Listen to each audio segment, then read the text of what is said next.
रमता राम जपो रे प्राणी, अब तो सुन ले राम कहानी।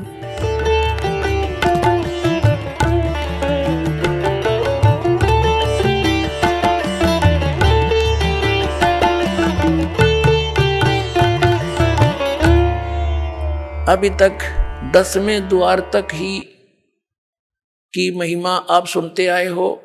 10वां द्वार पार हो गया पार। ये 10वां द्वार तो एक ब्रह्मांड के ही अंदर रह लेता है।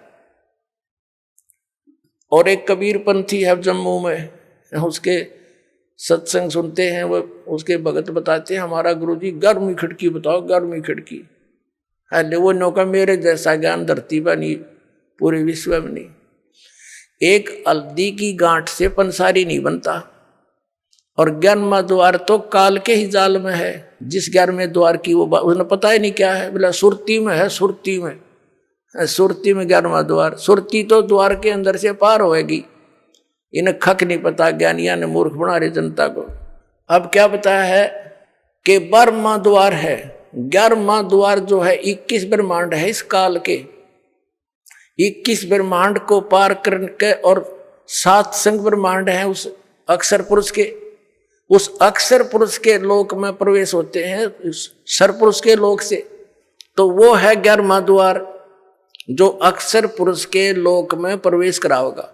लेकिन अक्षर पुरुष के लोक में फिर हम यहीं रह गए, पार नहीं हो सके।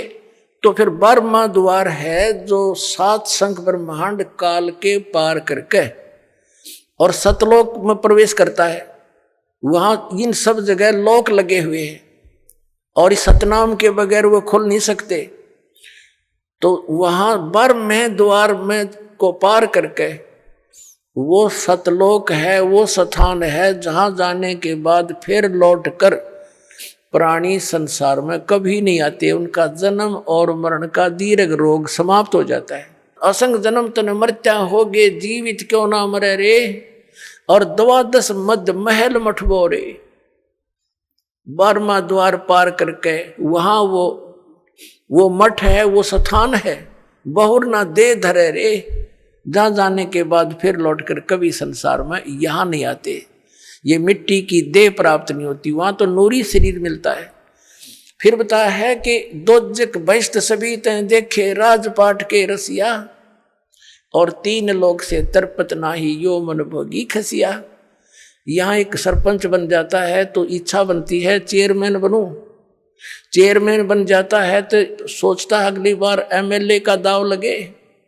एमएलए बनने के बाद उसकी नीयत होती है कि मैं मंत्री बनूं। मंत्री के बाद उसकी नीयत ऑटोमेटिकल काल प्रेरणा है ये कि मुख्यमंत्री बनूं, तब बात बने ना तो कोई आनंद नहीं आया। मुख्यमंत्री की नीयत रहती है कि मैं प्रधानमंत्री बनूं। हर जो बनना था वो तो काम करा नहीं। और फिर गदा संतरी बने मेरे कहने, क्योंकि तब से राज मदमानम और जन्म तीसरे शुक्र सवानम। अब क्या बताते हैं परमात्मा, दोजक माने नरक, बहिष्ट मीन स्वर्ग। दोजक बहिष्ट सभी ते देखे राजपाट के रसिया, और 3 लोग से तरपत नाही ये मन भोगी खसिया। इसने चाहे 3 लोग भी दे दे तब भी इतना इसकी व्यर्थ, इतनी घटिया वृत्ति है। न सोचा और देख लो कि तो पा जाता। अरे इतना मृत्यु हो जाए फिर यही सैर से पट्टा करता फिर कुत्ता बनकर गलियों में जूठे टूक खावे ये। फिर क्या बताते हैं, सतगुरु मिले तो इच्छा मिटे, और पद मिल पदे समाना, और चल हंसा उस लोक पठाऊं जो आदि अमर अस्थाना। यानी सतगुरु मिलेंगे, सच्चे संत मिलेंगे। सतगुरु मिले तो इच्छा मिटे, पद मिल पदे समाना।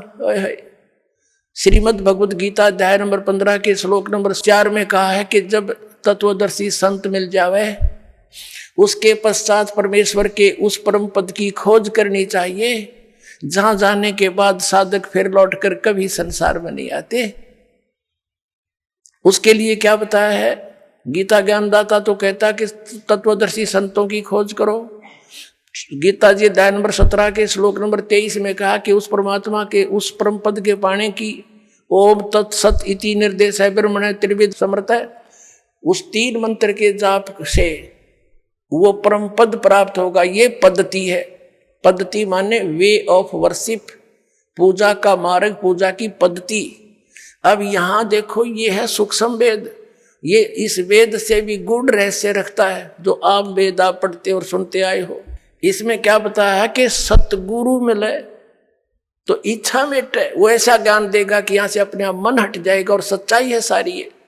सतगुरु मिले तो इच्छा मिटे और पद मिल पदे समाना। पद मिलने से, पद माने पद्धति या 3 मंत्र का जाप, ये पद्धति है। जैसे पद्धति में ये सारा प्रोसेस आ जाता है। प्रथम मंत्र ये 7 नाम का सब चैनलों को ऑन करेगा, खोल लेगा, आपका रास्ता साफ करेगा त्रिकुटी तक जाने के लिए। और फिर ये 2 मंत्र का सतनाम और तीसरा इसके साथ मिलेगा वो सार नाम, सार शब्द, सार नाम, आदि नाम जिसको कहते हैं। इन पूरे प्रोसेस से यह पद्धति है। ये सब मिलाकर पद्धति है। इसको पद कहा संतों ने कि पद मिल पदे समाना। यानी ये पद्धति जब मिल जाएगी, पूरी प्रोसेस पद्धति का एक्यूरेट, तब उस पद में समाओगा जहां जाने के बाद उस परम पद की प्राप्ति होगी, जहां जाने के बाद साधक फिर लौटकर कभी संसार में नहीं आते। सतगुरु मिले तो इच्छा मिटे, पद मिल पदे समाना, और चल हंसा उस लोक पठाऊं जो आदि अमर अस्थाना, जो शाश्वत स्थान है। गीता जी अध्याय नंबर 18 के श्लोक नंबर 62 में कहा कि अर्जुन तू सर्वभाव से उस परमेश्वर की शरण में जा, उसकी कृपा से ही तू परम शांति को और सनातन परम धाम को प्राप्त होगा। फिर क्या बताया है वहां क्या सुख है। 4 मुक्ति जहां चंपी करती, जो इन यहां तुम चौथी 4 मुक्तियां मानते हो इस नकली लोक में, और ये तो अस्थायी है, किसी की नहीं रह सकती। वहां जाने के बाद भी चौथी मुक्ति प्राप्त प्राणी भी पुनः जन्म मृत्यु के अंदर आता है, और वहां ये सुख तुझे सदा बना रहेगा।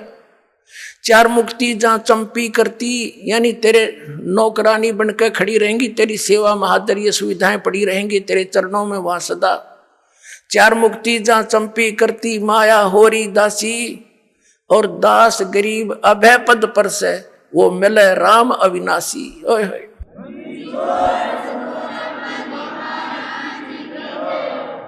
4 मुक्ति जहां चंपी करती, माया होरी दासी, और गरीबदास जी कह रहे हैं दास गरीब अभय पद पर से।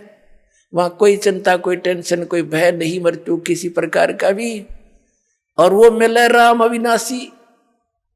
गीता जी अध्याय नंबर 15 के श्लोक नंबर 17 में कहा है कि उत्तम पुरुष है तू अन्य परमात्मा इति उदारते, ये लोक तरम आविश्य विवर्ती। अवय ईश्वर है, वो है अविनाशी भगवान, वो परम अक्षर ब्रह्म है, वो कबीर देव है, वो कबीर परमात्मा है। और इस साधना से मिलेगा जो दास बताओगा ना, कहीं नहीं मिलेगा आपको। बोलो सतगुरुदेव।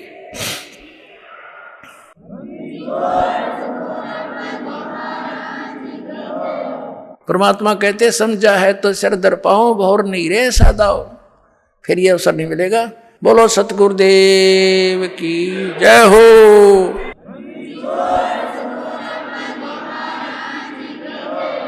आप सुन रहे थे जगत गुरु तत्वदर्शी संत रामपाल जी महाराज जी के मंगल प्रवचन। अधिक जानकारी के लिए विजिट कीजिए हमारी वेबसाइट www.jagatgururampalji.org। संत रामपाल जी महाराज जी के शुभ आशीर्वाद से पूरे विश्व भर में 500 से भी ज्यादा नाम दीक्षा केंद्र हैं, जिन पर संत रामपाल जी महाराज जी द्वारा ऑनलाइन निशुल्क नाम दीक्षा दी जा रही है। अपने नजदीकी नाम दीक्षा केंद्र का पता करने के लिए संपर्क करें 8222880541।